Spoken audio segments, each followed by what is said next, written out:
So, as I said, this is the first in a series of 6 or 7 or 8 or 9 talks on jhanas. And this is from the Samadhi Sutta. Samadhi is often translated to mean concentration. I think just a slightly better description is a non-distracted state. And I'm going to read from the introduction too, because it's brilliant. So the Samadhi Sutta shows the proper use of Shamatha-Vipassana meditation practice within the broader framework of the Eightfold Path. The word meditation in modern Buddhist practice has many applications. It is often used as contemplation or analysis. Topics popular for contemplation or analysis are suffering, emptiness, Buddha nature, conditionality, and many others. And the reason why I'm pointing this out is the Buddha never taught he taught some of these topics, certainly not Buddha nature and not emptiness in the way it's often applied, but he taught that understanding of those are developed from the insight gained within the entire Eightfold Path and not simply as direct inquiry, which in meditation is not meditation. Meditation is taught to deepen concentration by being mindful of your breath. Analyzing any type of concept is simply contemplation. It's not meditation. That doesn't mean we shouldn't use our well-concentrated and quiet minds to investigate things, but not to see that as a meditation practice. And a lot of meditation practices are that. In fact, you could say that the entire focus of Zen meditation, which is based in the Yogacara school, the mind-only school, is to meditate long enough, hard enough, and eventually you'll realize your inner Buddha nature. And again, the Buddha never taught that we have an inner Buddha nature because that would establish permanence in an impermanent environment. John? Yes? In my mind, there is a little bit of not a misunderstanding, but a gap in my knowledge about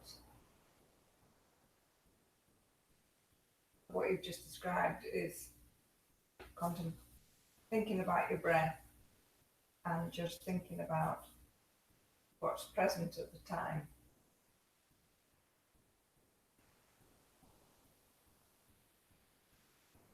And allowing for insight to arise.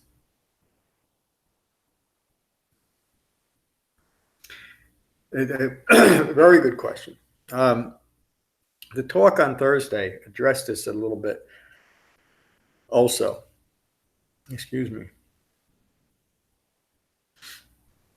On the Yuganada Sutta, where Ananda teaches that the meditation method that the Buddha taught, by the way, back then it didn't have a name. It wasn't called Shamatha-Vipassana meditation. In fact, the Buddha's reference to meditation was when he would say it's time to go meditate, he'd say, go do jhana, meaning go do a practice that deepens concentration. But in the Yuganada Sutta, Ananda teaches that the meditation method that the Buddha taught incorporates two aspects. Shamatha, a method to quiet the mind or develop tranquility that would support gaining insight. And again, you can't take that out of context because we know that the insight that the Buddha taught that we should be looking to develop is very specific insight into the three marks of existence. So on our meditation cushions, insight may arise, but it should not be the focus of our meditation. And ultimately, we're gaining insight into impermanence. And the act of noticing that you're caught up in your thoughts again, coming back to the sensation of breathing, is interrupting the continuity of our thoughts so that we can deepen concentration. But it also is a direct teaching on impermanence, isn't it? The constant flow of thoughts arising and passing away. And so that's the most profound teaching. Let me put it another way. By using the meditation method to deepen concentration, we're also using a very profound teaching on impermanence at the same time, gaining insight into impermanence. And then it is off our cushion as we integrate the entire Eightfold Path as a framework for our moment-by-moment life that we gain a broader and much deeper understanding of the three marks. gaining insight into those. Does that answer your question? Mm-hmm. Right. And it really is an important question, because there's a whole entire movement. And again, I always got to qualify. I'm not putting down or disparaging anything. It's just different than what the Buddha taught. The entire insight meditation movement, which is one of the larger Buddhist practices today, teaches a very broad and generalized type of insight without the framework of the Eightfold Path and without the specific focus on gaining insight into those three marks. And in fact, the meditation method that they use is, you could say, is entirely different. And their meditation method is, I would call it not meditation, I would call it contemplation. In fact, if you go on a Vipassana retreat, which I did a few times, they're usually 7 or 10-day retreats, and breath meditation, it's often not called shamatha, but the first day and a half or so of their retreats, you just do breath meditation without any other instruction. And then the rest of the retreats, you discard that, and then you go into your meditation session with the intent of gaining insight into specific topics. And usually one of those topics might be impermanence, but they'll change. But again, there's no Eightfold Path, there's no framework, there's nothing. It doesn't incorporate, as Ananda taught in the Yuganada Sutta, Shamatha-Vipassana in tandem, which is what the Yuganada Sutta means, Shamatha-Vipassana. So again, it's a different practice. I tried them all, and it wasn't until, another one of my big aha moments was, one of the reasons why I'm developing an Eightfold Path is to gain insight into the three marks of existence and not anything else. So if you latch on to anything else, it's a distraction. And yeah, in this sense it is. Because it may be a good thing arises, but if you follow that, then it's a distraction. It might be something good to go back to when you're walking around, but at that moment you should return to the breath. Yes. If you don't, you're following this thought, which will eventually burst, and then you have to bring yourself back. So it's a distraction. Yeah, or you'll get so enamored with this. Let's say we're using instead of just meditating for deepening concentration, meditating on the breath as the Buddha teaches in the 4 foundations of mindfulness, and we decide, well, I'm going to meditate on compassion, and so you create, and this is very common. So you create a practice of putting aside whatever your meditation time would be, and instead of deepening concentration, you're examining, exploring, analyzing what compassion is. And so you'll create a fabricated mind state of, I am compassionate. And again, that's unfortunate. A lot of what modern Buddhists have substituted for actually developing concentration is, I'm just going to be a compassionate human being. That's the foundation for engaged Buddhism.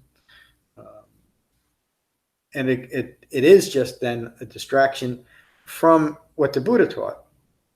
It might seem useful, but we've also learned that without an understanding of the nature of suffering, we can't truly be compassionate, can we? And that doesn't mean before we're developed a path, we can't be helpful towards others and be open towards that helpfulness. So if compassion rises, recognize it. Right. It's Yeah, not if something to chase down and think about more, or try to.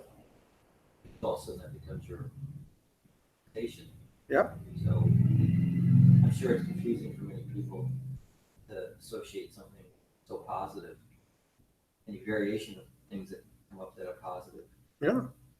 That it's just the opposite, where the will arises and you're in a hurry to get away from that. But something so interesting or worthwhile is equally something to turn back to the breath. Yeah, no matter what, during meditation. Again, like, if you want to use that quiet, well-concentrated mind that it's established in what the Buddha's words are, right meditation or skillful meditation, then you can take some time, either right after a structured meditation session or some other time, and just sit quietly and think about what compassion or any other topic might mean to you. But again, the caution is not to substitute that for a meditation practice that is focused on just deepening concentration.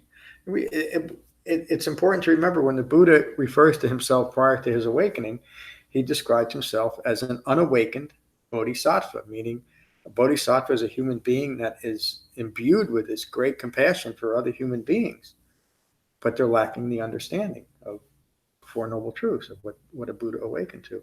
It was great compassion that it's not the only motivation, but great compassion was one of the motivations that set Siddhartha out on his quest for understanding. Was, can I figure out a way to understand and end suffering for myself and for all human beings? That's a compassionate. But we have to remember the Buddha did not teach anything, including, I'm sure he must have been helpful towards people along the way, but he didn't teach anything until he awakened.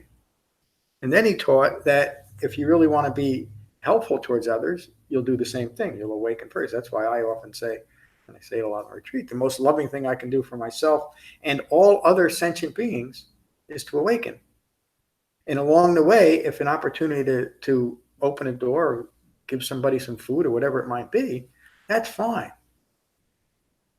But I have to recognize I still have some way to go, And I would bet every one of us in this room has been compassionate for most of their lives. I know I was, but I'm getting a little bit off topic, but some of the frustration and stress that was in my life is I wanted to always be compassionate and helpful.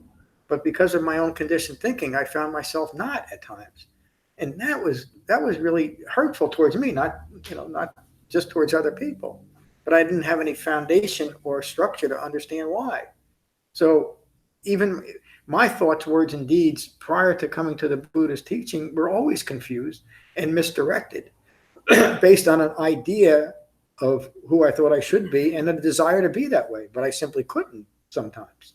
So if it's not structured in the Eightfold Path, it may be kind, maybe compassionate, maybe thoughtful, but it's just not the right view. So it's a temporary, because you're not going to develop that insight to the three marks. Yes, and another way of saying it on a very subtle level, it's a fabricated action. I'm a good person, but then at first when I'm distracted by something else. Yeah. And so in an awakened human being's mind, you're not considering whether you're good or bad in a moment. It's simply an expression of who you are as an awakened human being, free of views rooted in ignorance. And, since we're going down that road, another aspect of that, as a teacher, the Buddha would often put it this way: the wise know the danger or the pain or the suffering in even the smallest discretion, meaning getting away from the Dhamma. And so someone who truly understands the Dhamma, and again, this is why I teach the way I teach, knows how hurtful it is to teach something and call it Buddhist practice when it's not. And again, it's this topic that the Buddha kept coming back to. And he taught his teachers to be very careful about that. And when he got wind that somebody was adding or embellishing his Dhamma in any way, he called him back in and said, you can't do that in my name. Anybody, even there, that you could do anything you want, whenever you want. But if you're going to call it something, you must understand. Matt and I were talking about this because we're going to start a teacher training program right here, probably early next year. And that, one of the things that we both agree on, that if you want to teach the Buddha's Dhamma, you got to teach the Buddha's Dhamma, not anything else. For the most altruistic of reasons. It's such an important point. That topic of compassion is one of the major substitutions for Shamatha-Vipassana meditation. It must be difficult for you as a teacher, because people come here for many reasons, but they all feel that they're compassionate and they're working towards something. But you have to be gentle in you can't with a long stick tap me on the head and say, you need to refocus on the path because what you are doing may be kind, but it's in the wrong view. Yeah, you're right. And I think I do use a virtual stick. Sometimes it's, unless you're really in my view, I'll miss that. Well, I think again, studying the suttas, I also studied the way the Buddha taught, and there were times when he used direct words like "you foolish person" to describe not the human being, but their approach to Dhamma practice is foolish. I don't go that far. I'm just not comfortable going. But it's necessary, though. Well, but I think the psyche is a little different too. I think if you had the Buddha sitting in front of you, you probably would accept that. I don't know that you're going to accept it from me. Maybe you would, but I'm not. Yeah, I guess I'm just not comfortable being that direct. But I think I think you're more likely to do it one-on-one. Oh yeah, I do.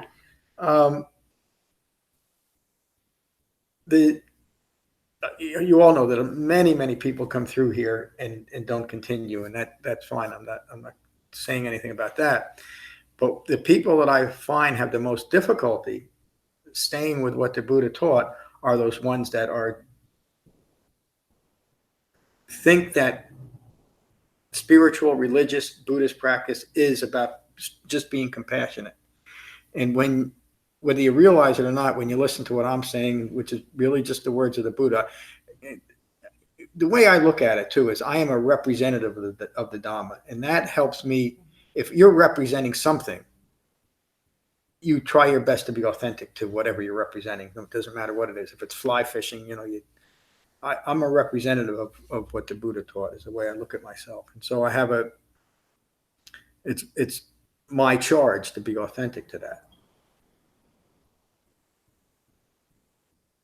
So I'm not going to adapt what I'm teaching just to make someone feel good, because to me, that is one of the most egregious things, the most cruel things anybody who knows better would do. On the other hand, many people, when they have that mindset of spirituality, religiosity, Buddhism is just about making me a good person, have a difficult time, whether they realize it or not, understanding that no matter how wonderful you think you are, how good you think you are, you still got to change the way you're thinking, because it's not so much your participation in the world or your helpfulness to others. It's the way you think. And if your mind is conflicted, it doesn't matter how compassionate you might act, you're completely missing the point. So to bring it back to the lesson, We should do that, right shouldn't we? concentration, and there's wrong concentration. Yep. Right concentration, bring it back to the breath. Yep. And actually, Back to what's happening. yes, in this series of talks, including this one, if I ever get to it, it's specifically that about once you develop a well-concentrated mind, refined mindfulness, then you're able to support refined mindfulness, which the Buddha teaches very specifically what we are to hold in mind and what we're not to.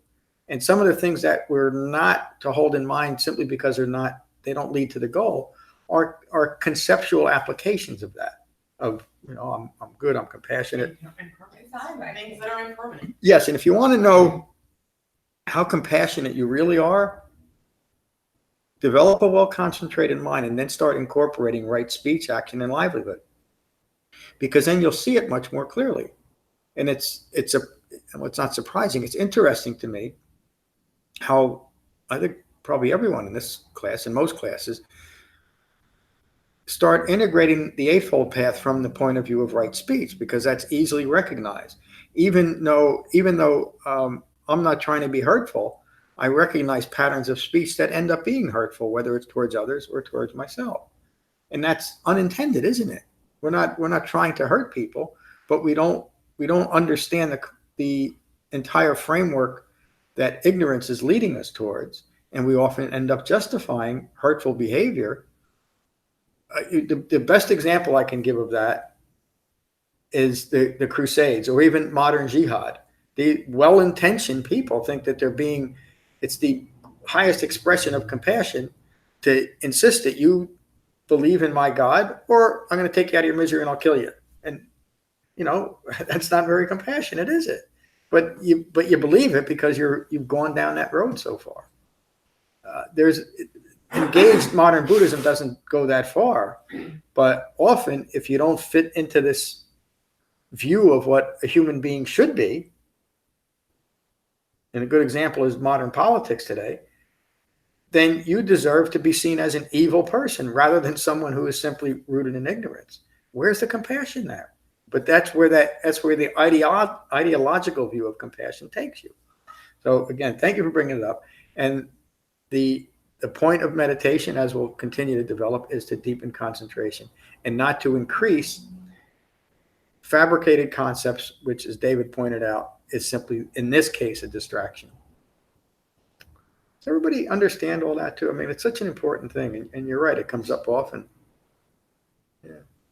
Is that when you go down a fabrication is that the start of stress when you go out of the present moment?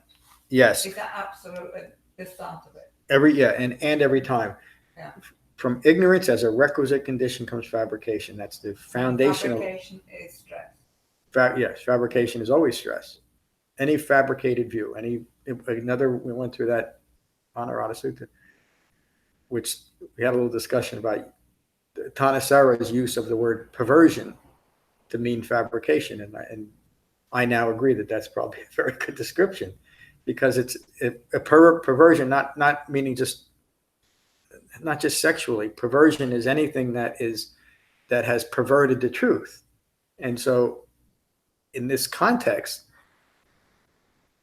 since you don't truly understand compassion in the framework of the Eightfold Path, your application of that compassion is perverted or fabricated. It's not authentic. So again, I'm not saying that before you awaken you shouldn't open a door for people or be kind and friendly. But if the most loving thing we can do is to take to the Dhamma and awaken. So let me get back to it. Thank you. Let me go back again. Modern meditation is often used as contemplation or analysis. Topics popular for contemplation or analysis are suffering, emptiness, Buddha nature, conditionality, and many others.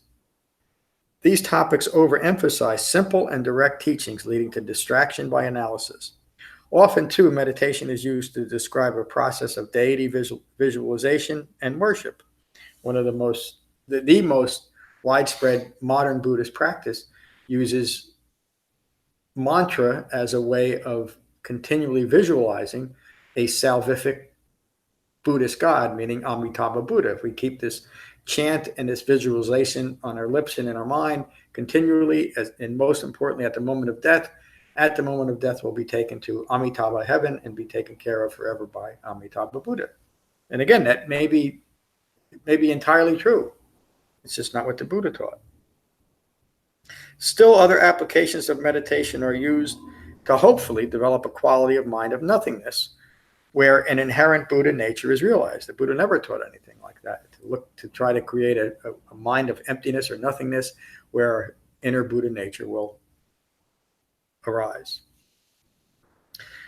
The Buddha taught Shamatha-Vipassana meditation as one factor of the Eightfold Path for the sole purpose of developing the concentration necessary to support the refined mindfulness of the other seven factors of the past. At its most profound and skillful usefulness, it is concentration developed within the framework of the Eightfold Path that directly brings cessation of all confusion, delusion, and unsatisfactory experiences. That last statement is understandable. Can you just read it one more time? Mm-hmm. Thank you. It is concentration developed within the framework of the Eightfold Path that directly brings cessation of all confusion, delusion, and unsatisfactory experiences. And maybe I realize I could be a little clear, that forms the foundation that brings a cessation of all confusion, delusion, and unsatisfactory experiences. In other words, the Buddha taught an 8-factor path, not a 7-factor, meaning meditation is an important part of it. Nothing comes from meditation, but meditation alone doesn't develop what the Buddha is hoping to teach and what we're hoping to learn. The Samadhi Sutta. The Buddha addressed those gathered. Friends, there are 4 qualities that are developed from concentration. Concentration, when developed and practiced, leads to, number 1, developing peace and calm here and now, which also relates directly to the first foundation of mindfulness, being mindful of the breath and the body, developing peace and calm here and now, developing useful knowledge and true vision. Again, very specific, useful knowledge.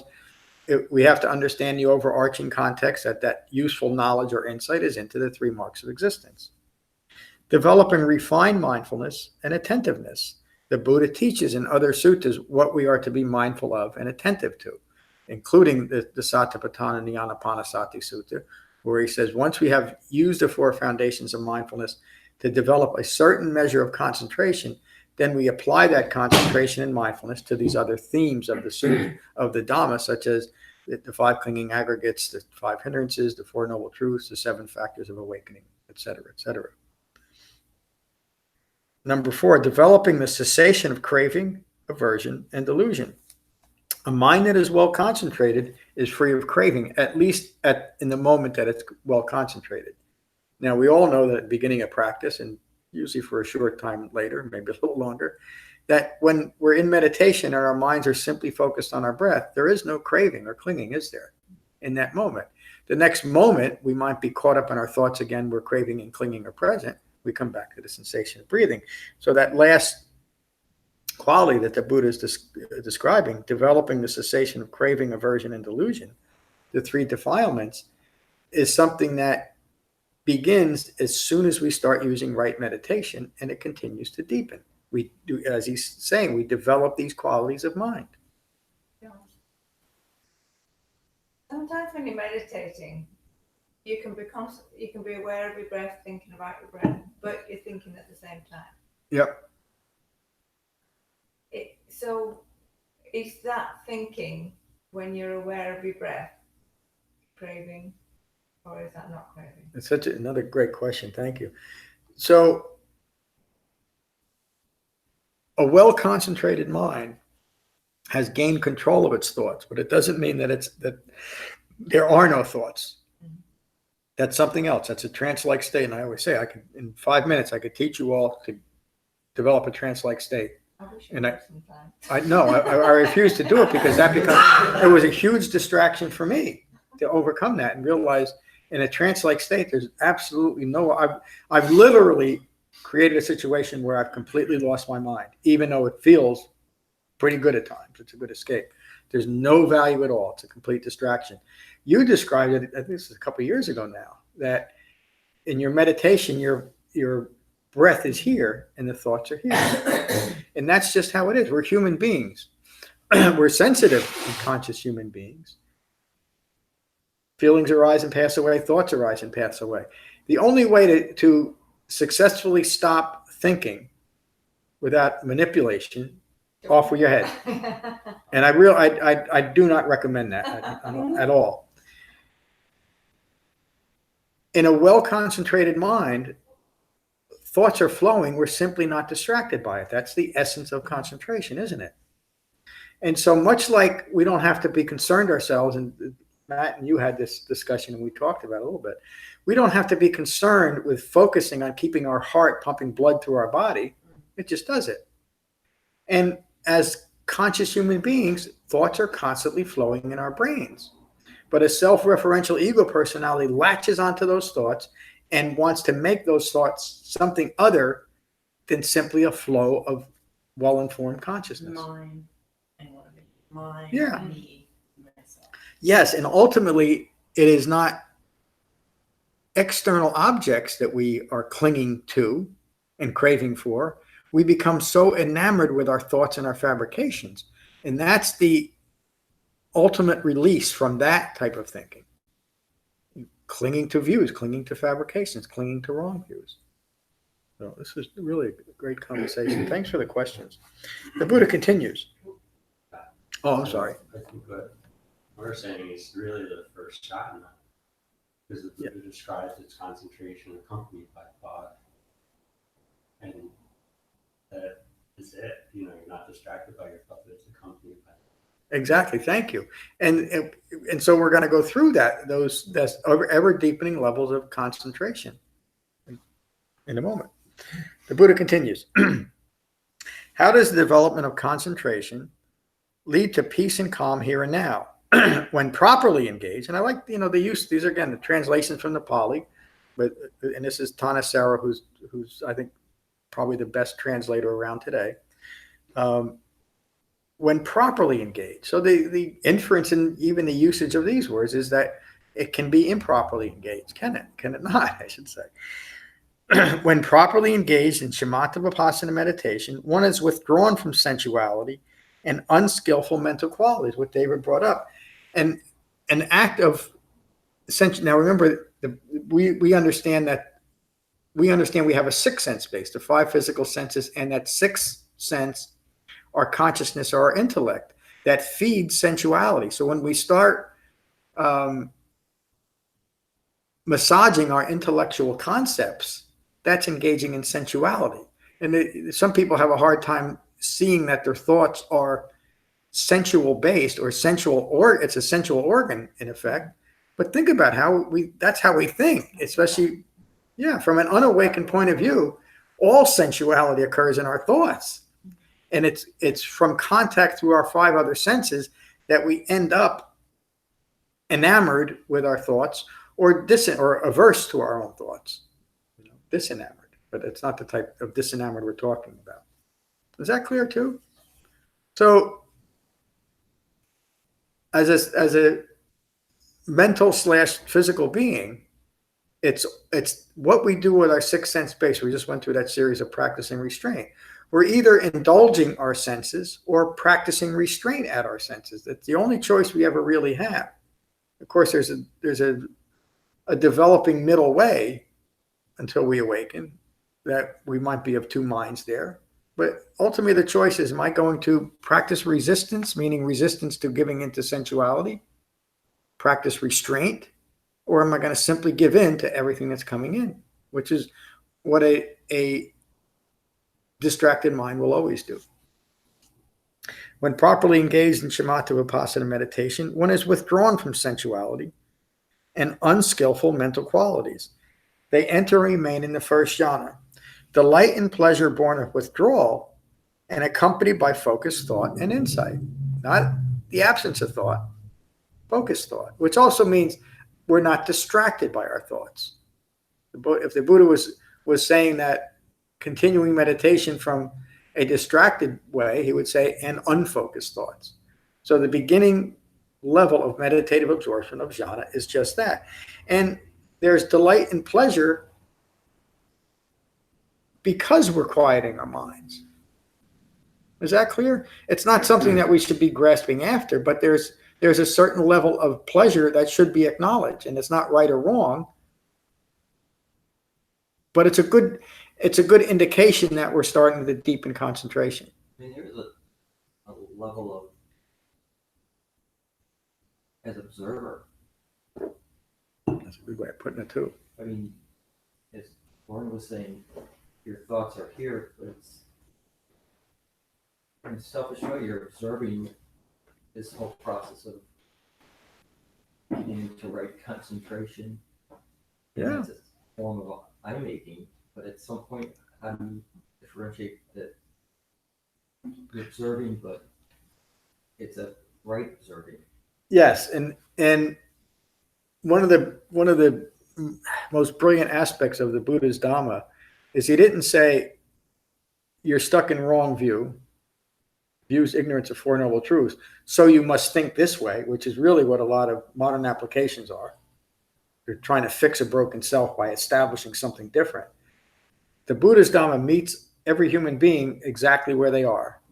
You know, that saying that I often use, that if you're in New York, you want to go to Chicago, but you're really in Los Angeles, you can't get there. The Buddha's Dhamma meets us right where it meets us in Los Angeles, and then it can take us where we need to go, including that aspect of a mind that is initially distracted and rooted in ignorance. That's where we begin. And how else could it be any different? How could it possibly work?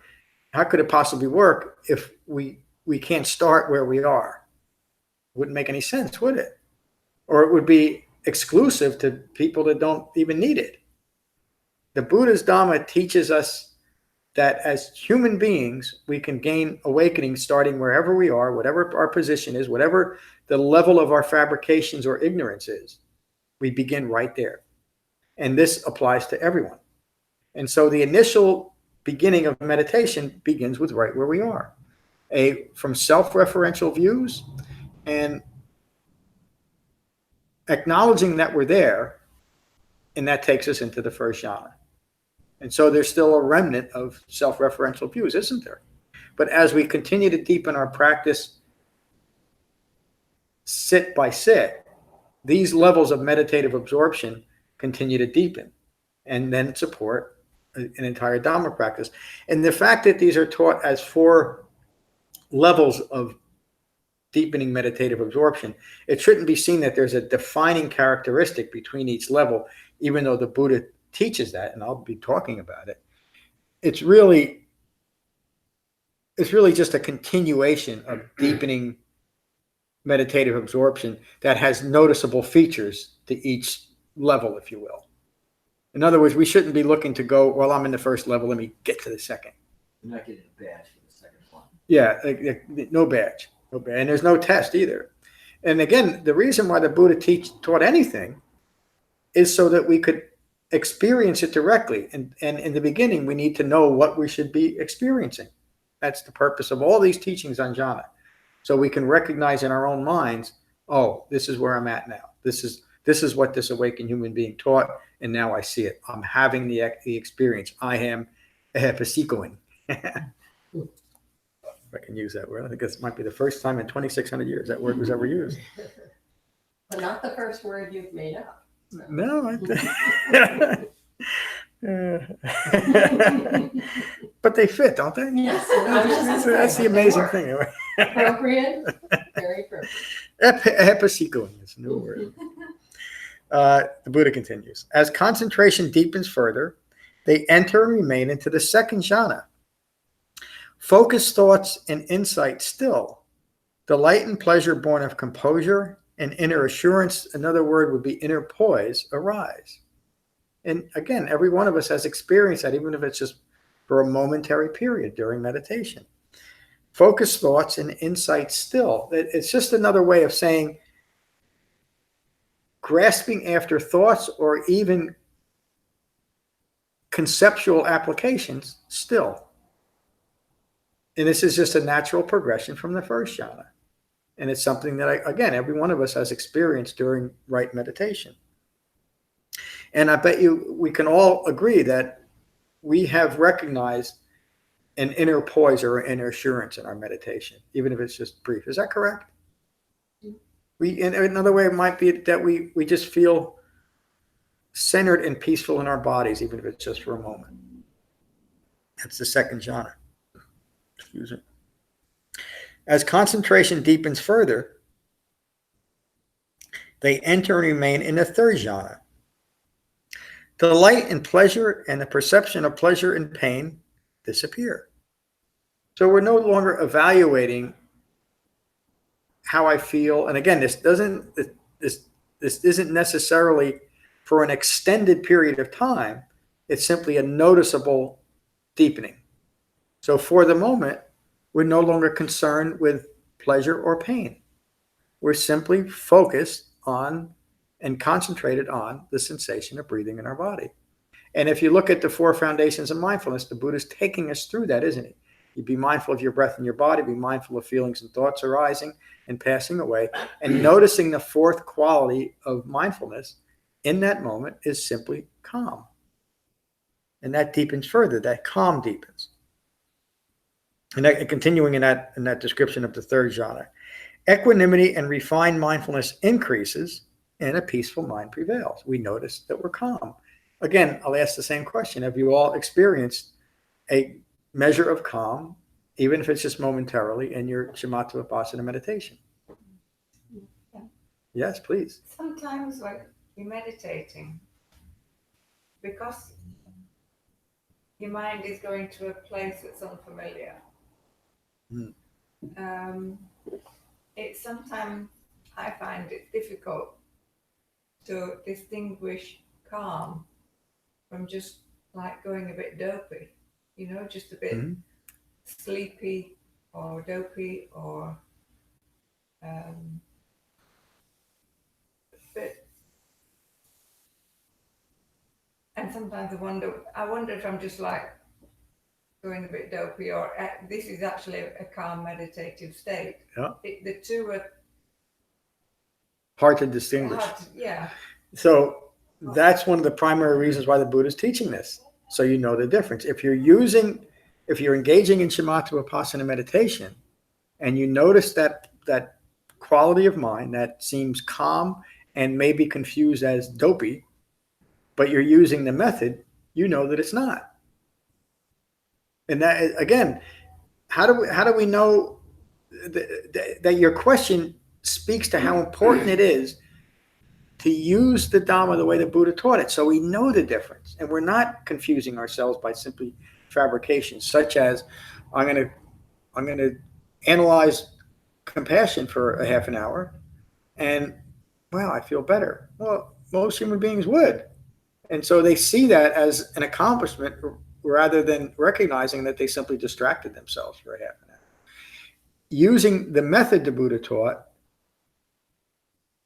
qualifies the experience, doesn't it? It's not something that just spontaneously arose. I did something to develop this. Again, that's getting right to the heart of why the Buddha taught jhanas in this way. Is that clear? Mm-hmm. Jen? And also, if you're evaluating whether or not you're dopey or at peace, then aren't you already not focusing on your breath? Well, yes, but I understand where Lauren is coming from, because from that uncertainty No. is one thing. It's an aspect of the hindrance. Right. But again, and I think I don't mean to put words or conclusions in your mouth, but I think if Lorna continued, she would say, and I continue with my meditation anyway. Right. And that's the point. Yeah. Okay. Because what do we do when doubt and uncertainty arise? Yeah. Come back to the practice. And if it's in meditation, we come back to the breath. You shall recognize. Is that sloth super arising? It certainly could be, because that's very similar to, Yeah. Or maybe she's just tired. yeah. She needs to go Yeah. to sleep. Yeah. You know, but that's when all those factors, energy, and it's Yeah. all those teachings that you don't have to think about it when you sit. But the Dhamma's developed, and all these things you teach doesn't become a checklist I have to go through, but I'm aware when I'm being lazy, and that state is I'm possibly sitting up and sleeping here, Yeah. or I'm just in a state of, if I recognize it, then I know I'm engaged. Yeah. And since it's taught, I mean, think about the subtleties that Buddha understood needed to be taught, instead of just saying, you're either meditating or you're not. He taught hindrances both to be recognized both on our cushion and off our cushion, so we understand it, that this is what's occurring. There's a name to it, and I understand when I'm being uncertain about my practice or doubtful about it, or when I'm being lazy, or stuck in torpor. That's quality of mind that is just stuck in ambiguity because it doesn't want to face anything. But we know we have a frame of reference, and where did it come from? It came from an awakened human being. These are things to consider. I mean, I find it's a bubble versus 45 seconds of trying to analyze what I'm experiencing, and That's a good way to put it. it's a mirage, it's a bubble, it's Yeah, like the Buddha teaches. a imagery, Yeah. trick. And it's a trick, and it's a trick that we're playing on ourselves if we engage with it. If we continue to feed it by thinking, again, which is a lot of meditation. Whatever arises, you should think more about it, and analyze it, and label it. Buddha never taught it. Just in meditation, whatever comes up, whatever is distracting you, come back to the sensation of breathing. And again, it doesn't mean that what Lorna is describing, that you're evaluating things, but you don't let them to be a distraction. Come back to the sensation of breathing. Just notice that I'm not sure if I'm dopey or calm. Come back to the sensation of breathing. And in that way, it doesn't really matter if you are in the moment dopey or calm, because you're not letting it distract you. And again, as the Buddha's teaching here, it's important to recognize that you're developing calm, and a conditioned mind still might project uncertainty on that and say, nah, you're just dopey. But you continue, and you continue.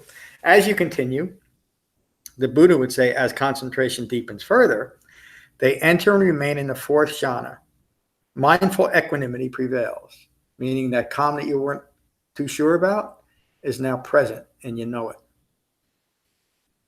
Greed and aversion disappear. Of course, the Buddha's not here talking about external greed. Hopefully the rest of the Eightfold Path handles that.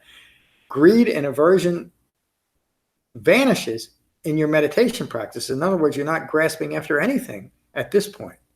You're simply in a mind of equanimity that prevails, and you're not averse to anything. You're simply settled in equanimity. And again, this is also a description of an awakened human being's quality of mind, but it's also a quality that we all experience, even if it's just momentarily, in each and every meditation practice, a session. We might not realize it. An enlightened person in that state at all times. Yes, in fact, that's the Buddha describes the quality of an awakened human being's mind as always equanimous, always resting in equanimity. Pardon me? They're released from the aggregates. Yes. Yeah. And so and the Buddha would say, we use this a few times on retreat, there's nothing left to provoke any kind of conflict in my mind, because there's the provocation would be ignorance, and now ignorance is gone. And this is all part of a meditation practice. Let me say this another way. These qualities of mind that the Buddha is teaching within the entire framework of the Eightfold Path, are also directly experienced during right meditation. The difficulty is, it's not a difficulty. Meditation is the deepening concentration that prepares us to engage in the Eightfold Path and develop these ever deepening levels of concentration, jhana, within our moment by moment life. And again, look at the brilliance that what the Buddha developed here in Eightfold Path. It's not just meditation, but meditation gives us the visceral experience of what we're to develop as we incorporate the other 7 factors of the Eightfold Path. It teaches us what we need to know to take off our cushion. Remarkable. Really is. And remember too, that meditation was a practice that was around during the Buddha's time, but nothing like this. And how do we know that? Because the Buddha said, I learned this, I learned that, it didn't work for me. And then I did this, meaning his awakening, utilizing simple mindfulness of the breath. And when you read the fableized account of the Buddha's awakening, using Mara as metaphor, he's teaching that this is the insight that I gained while engaging in this meditation practice. It's just remarkable. Greed and aversion disappear. This is the development of concentration that brings peace and calm here and now. Another important description of why we're doing this. It's not so I can develop some future life that is peace, that is calm and peaceful. Calm and peace here and now. That's the point of the Buddha's Dhamma. In this human life, in this lifetime. And it's not going to take, we learned in the Satipatthana Sutta, it might take 7 years or 6 or 5 or all the way down to maybe a couple of weeks from now. The only requirement is to incorporate the Dhamma as the Buddha teaches the Dhamma. The Buddha continues. And how does the development of concentration lead to developing useful knowledge and true vision? Useful knowledge and true vision. As concentration deepens, distractions subside. Even the passing from day to night and night to day is free of disturbance. Of course, it doesn't mean that we don't notice that the sun is up or down. What the Buddha is describing is in the progression of our daily lives, there's no disturbance. This mind is bright and spacious. This is that line. A lot of people talk about any meditation practice as it develops a spacious quality of mind, and many meditation methods will do that. But the line, the mind is bright and spacious, he's referring to himself also, isn't he? And remembering the Nagara Sutta and prior to the Buddha's awakening, how tight and constricted his mind was. And now he's describing his mind. My mind is now bright and spacious. And the Buddha gathered followers, not because he was a great orator. He was, orator, I guess is the way to pronounce that. But it was because it's this bright countenance. And he understood people immediately because his mind was spacious. There was no restriction between himself and another human being. He could understand what Bahiya needed as much as he can understand what Angulimala needed in the moment, because his mind was bright and spacious. It's often taught that the Buddha was clairvoyant or had psychic powers. He never claimed to do that. He was just well concentrated and mindfully present with a profound understanding of the nature of suffering. This mind is bright and spacious. This is the development of concentration that brings useful knowledge and true vision. And how does the development of concentration lead to developing refined mindfulness and attentiveness? As concentration deepens, the impermanence of feelings is understood, the second foundation of mindfulness. As concentration deepens, the impermanence of perceptions is understood. That could also refer to the second foundation of thoughts, second foundation of mindfulness. As concentration deepens, the impermanence of thoughts is understood. This is the development of concentration that brings refined mindfulness and attentiveness. Again, you have to understand some of the other key teachings, such as the four foundations of mindfulness, to understand and how to apply this. And how does the development of concentration lead to developing cessation of craving, aversion, and delusion, the three defilements? As concentration deepens, one remains attentive to the arising and passing away of the five clinging aggregates, taking that concentration and applying it, again, as the Satipatthana Sutta teaches, applying it to other key themes of the Dhamma. The ongoing personal experience of suffering, noticing the arising and the passing away of the ongoing personal experience of suffering, the five clinging aggregates. They know the impermanence of form, of feelings, of perceptions, of mental fabrications, and of consciousness. In other words, from deepening concentration, I now have the quality of mind that I can see what I'm going through clearly. And I can see the attachments I've made to my form, to my feelings, to my perceptions, to my fabrications, and to my thinking that is rooted in ignorance of Four Noble Truths. I can finally see it. Frank is one of the ones that really has to, not that we all have it, but I remember, and I guess I'm going to talk about Frank out of school. I hope he doesn't mind, especially maybe he won't hear it. At one time, Frank and I had some frank discussions on the five clinging aggregates, and he just felt that's just not necessary. I don't need to understand that. All I need is the Eightfold Path. But as he kept coming, he realized the importance of understanding the five clinging aggregates in the proper context.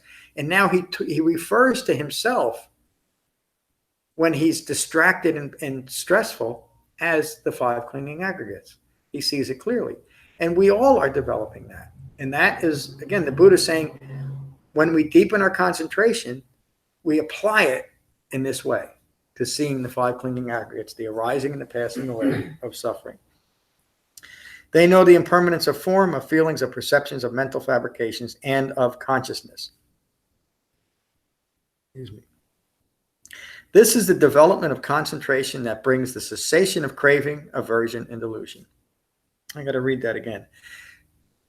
The three defilements of greed, aversion, and deluded thinking is the problem that arises from ignorance of Four Noble Truths. a well-concentrated mind within the framework of the Eightfold Path brings this, the development of concentration that brings the cessation of craving, aversion, and delusion. It can't be done.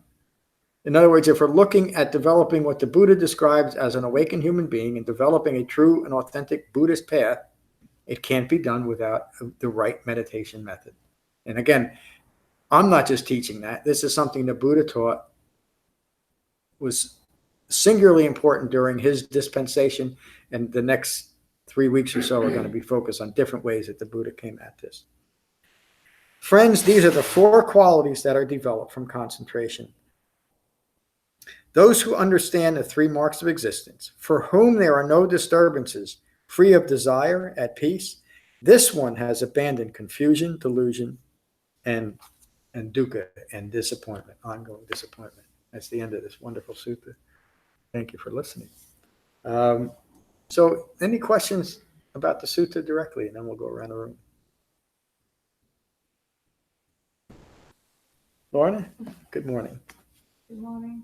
Well, I think it's said quite enough this morning already, but just running through the 5 clinging aggregates there, recognizing 5 clinging aggregates. I often recognize I'm caught up in the 5 clinging aggregates. It doesn't mean I can stop it. It doesn't mean I can stop that train of thought. Mm-hmm. I just sometimes observe it and think, oh, here we go again, and just carry on.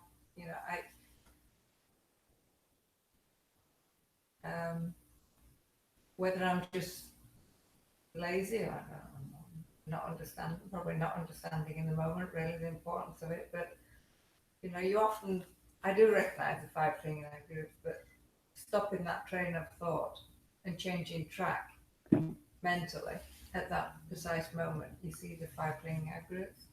That's real tough. Very hard. Yeah, and I don't think in the moment you can turn it off. No. Our minds aren't like that. Once there's a momentum to any quality of mind, whether it's rooted in ignorance or rooted in wisdom, that simply pushes us forward. But having developed the framework of the Eightfold Path, you're able to recognize it and see it occurring. That's enough. That's enough. Continued Dhamma practice will bring ever deepening levels of meditative absorption and the diminishing of the effect of clinging to 5 clinging aggregates. And that's enough. In fact, that really, excuse me, when I don't eat breakfast, I get like that. Bodhi and I were having this long conversation. It's enough. It's all we can do to recognize it and continue with Dhamma practice. Because if we start insisting, oh, there's the 5 clinging aggregates, got to stop it. It's an act of willful ignorance, isn't it? Because we can't. But what we can do is recognize that my Dhamma practice is bearing fruit, or I wouldn't recognize this, and to continue. But I would again not to put conclusions or accomplishments into your mind and into your mouth, but I would bet that even recognizing what you're going through in the moment does bring at least a measure of calm. Mm-hmm.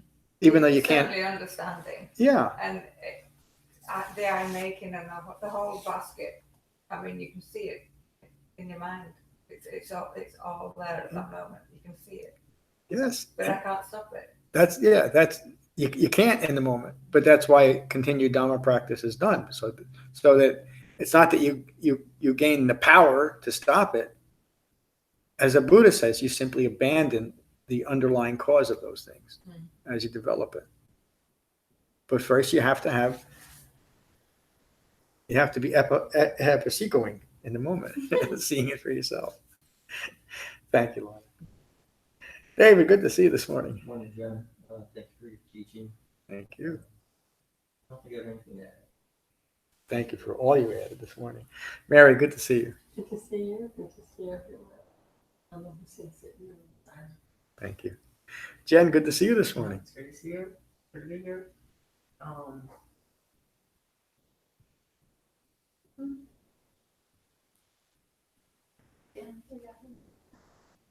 Thank you for being here. Kevin, good to see you. Anytime. So, thank you so much. I think important teaching. And then, I think I alluded to this when we were at the retreat that, I had thought I moved very far forward. And I think it's because of experience of the jhanas, thinking, okay, that's where it needs to be. And then for a long time after that, like not being able to get that deeply into it and being very distracted. And then that's really just a form of my making and maybe, seeking the jhanas, deciding that's what it needs to be, doing jhana, but then being disappointed in myself and more self over. Start to think about it, it's like being a genre junkie. Yeah. Yeah. So, but it's so important to realize that we just have to come back to the Dhamma. So focus on method, and then it will take care of itself. Yeah. Brilliant, Kevin. You described the 3 marks of existence in that experience, isn't it? You experienced the impermanence of that feeling that you had. And then as I-making started rising up again, which it does in all of us, then you experience the disappointment of the loss of that quality of mind. 3 marks of existence right there. And then the profound understanding you've developed that that's all temporary. And that the disappointment only comes from a self-referential view rather than, self-referential view often goes to, I want something to be different than it is, including my meditation practice. One of the reasons why we go on retreat is that we can establish a period of 3.5 days or so that is as free of distraction as it reasonably can be. And that in and of itself brings a quality of mind, doesn't it? Why it's so important. There really is no substitution. I talked to a few folks that had, this was their first retreat, which was interesting. There was 3 or 4 people on their first retreat. And they all said basically the same thing. They realized that their practice is so much further from being on retreat than it could possibly have been. And I try to impress that, but unless you experience it, you don't really understand it. It's all, I guess you're looking at it like I'm practicing anyway. So I don't know what that is. Not for me to figure out. Jen. I changed my mind. That's okay. Impermanence prevails. Right? Just kind of thinking about how trying to relate this insight to what happened today and or what you talked about today. And when you said go jhana, Go do jhana. or whatever, even if that was a paraphrase, it was kind of like what I heard was like go do what increases concentration. Yep. Which is what is basically the Eightfold Path. Right? Samatha-Vipassana meditation Right. within the framework of the Eightfold Path. Right. And this beginning of the school year for me, this year was like, it's been, I've been teaching for 16 years, but this year's startup was really different for me because I was aware of how stressed I was. So I had sort of that layer of objectivity to my stress. And I'm busy, I'm stressed, I'm not sleeping, enough to where I began to recognize that I was really excited and inspired by the beginning of the school year, and by meeting all these new students and getting to know them, and sort of recognizing how, you know, how much joy I get out of that, and sort of recognizing that I identify with that joy and that inspiration in a way that causes stress, because you know, I get excited and then I'm like, oh no, I want to do this and then this and this and that, and then it creates this continuity in thinking that there's really no breaks throughout my day in my thoughts about school and work and all the exciting things that are happening, and that's just not something I recognized before. Yeah. So, and I'm seeing how the stress at the beginning of the year really isn't any more stuff to do. It's just the inspiration that I feel driving these thoughts that are just causing stress, if that makes sense. Yeah.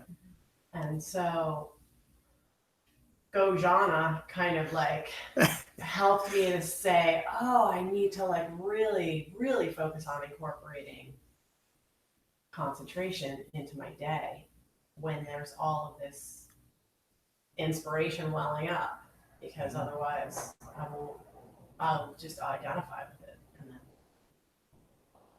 Yeah. so that was a cool insight. That's a profound insight, Jen. And you're also describing aspects of your life that you are now mindfully present with and can appreciate it at a much deeper level. Mm-hmm. Again, that's the development of refined mindfulness, to simply be mindful of life as life occurs.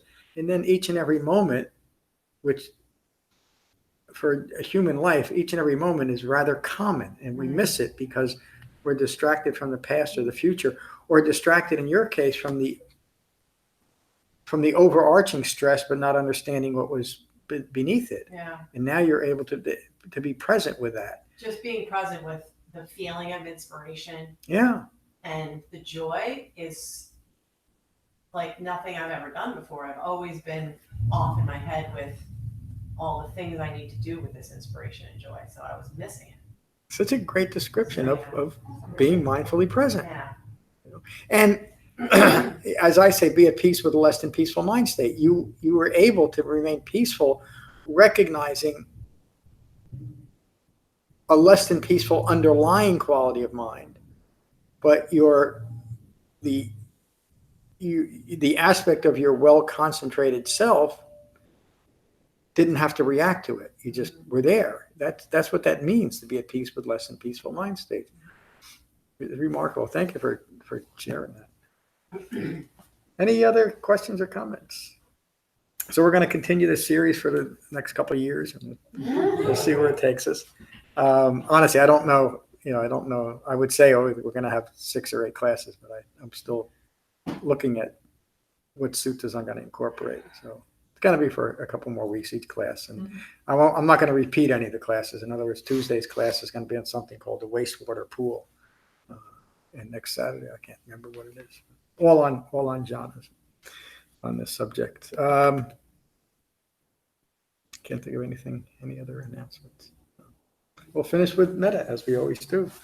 So again, find your relaxed meditative posture and become mindful of your in-breath and your out-breath. And these are the Buddha's words on metta from the Karaniya Metta Sutta. This is what should be done by one who is skilled in goodness and knows the path of peace.